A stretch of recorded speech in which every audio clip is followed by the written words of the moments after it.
Lewis from Sky Sports News. Good to see you. Hey. Busy week, productive week though, into the FA Cup semi-finals, and you've got that lead against Lyon. How do you reflect on the week that's been? We like it busy. It's something we've become accustomed to over the years.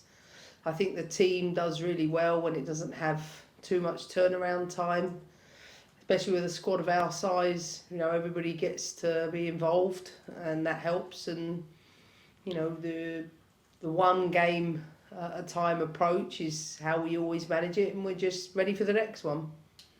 Worrying on Wednesday to see Millie Bright come off. You've got an update on her condition? Yeah, it's not too bad, which is the good news. I haven't sat down with the doctor yet, but she's walking around the building just fine today, so no major crisis. Good news. Just another one on the Champions League. Jonas Eidevall the other day was not happy about the way VAR and goal line technology is being used in the Champions League. Concerned a bit about a lack of consistency, stopping the development of the game a little bit. What are your views on that? He's right. It should be the same for every team. We should have, if we're all at the men's stadium, we should all have exactly the same setups. He's right. You've praised your team's grit and determination, especially against Lyon, the way they played the other night, and it's going to be needed again because you've got another huge week coming. And for us, building up to Sunday's game, it's easy. First v third, 2 points in it, we can make it very dramatic and make it sound absolutely huge. How crucial is it from your point of view? It's just another game. You know, you guys, spend the time building up the drama. My job is preparing the team to be ready for the task, and we have one training session tomorrow. Everybody's recovering today, and I'm sure the group will be ready. You talk about that turnaround time a minute ago, saying that they quite like being busy, on the go all the time. How are you going to manage it over the next weeks? Again, more big games. Do you have to? You have to manage it.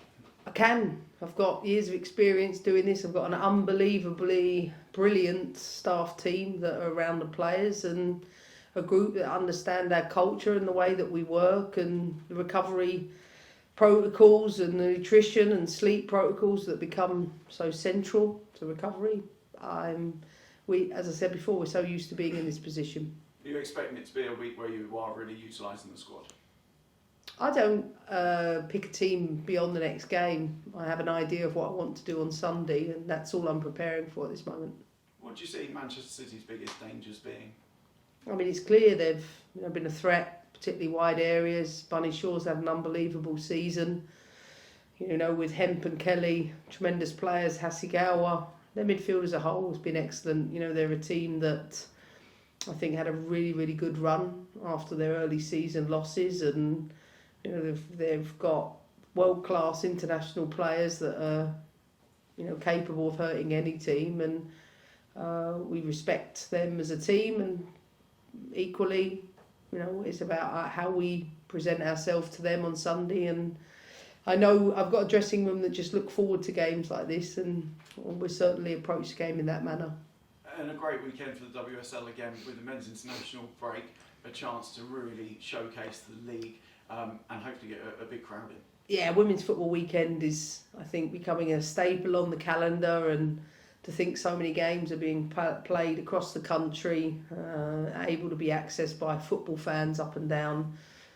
I think having these weekends in men's international breaks have been a real hit at the WSL, and looking forward to building on the previous women's football weekends, and looking forward to seeing the hopefully record numbers come out.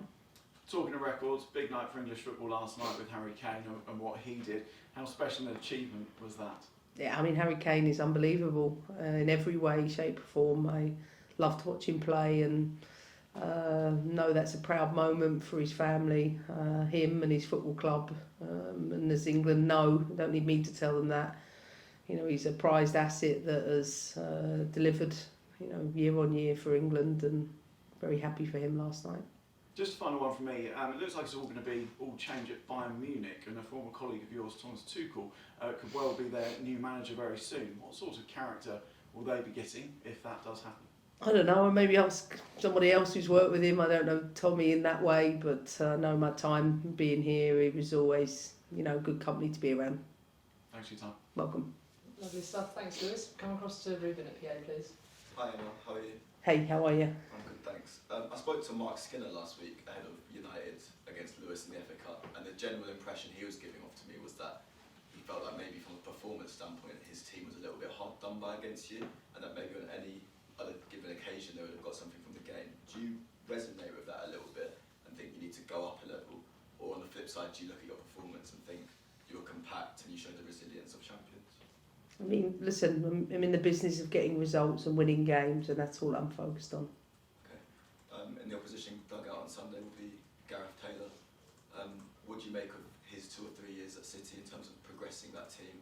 And is there, in the midst of competitiveness and rivalry, do you think? I mean, Gareth's an outstanding coach, and the way his team plays is indicative of that. I've always think Manchester City teams have been, one of the top teams in the country for many, many years, and Gareth, as I said before, is an outstanding coach, and I look forward to coming up against him again at the weekend. You're currently in a run of massive fixtures. Is it season defining? And if so, how do you prepare your girls mentally for this? It doesn't matter if it's the last game, the first game, the middle game. It's another game in a long season, and we are excited about being in the position we're in, and we're looking forward to the weekend. Cheers.